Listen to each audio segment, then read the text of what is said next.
উত্তরবঙ্গের মেয়েগুলো কত কষ্ট করে সারা রাত জেগে এসছে দিদিরা। আমরা ইউনিফর্ম পরে আজকে অনেক দিদিরা আসতে পারেনি, কেননা আমাদেরকে আটকে দিয়েছে। আমাদের ড্রেসের উস্কানিতে আমরা বেগুনি রঙের জন্য লড়ছি, আমরা কোন রঙের জন্য লড়ছি না।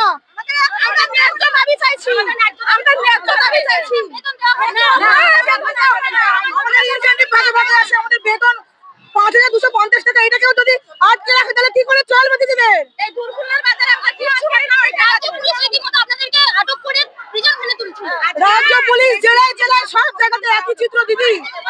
বাড়ি থেকে তুলে নিয়ে চলে যাওয়া হচ্ছে, আমাকে ১৫ বার ফোন করার পরে ফোন ধরে নিয়ে এলো, আমাকে তুলে নিয়ে চলে যেত, যার ফলে আমি ইউনিফর্ম ছাড়া বেরিয়েছি আজকে।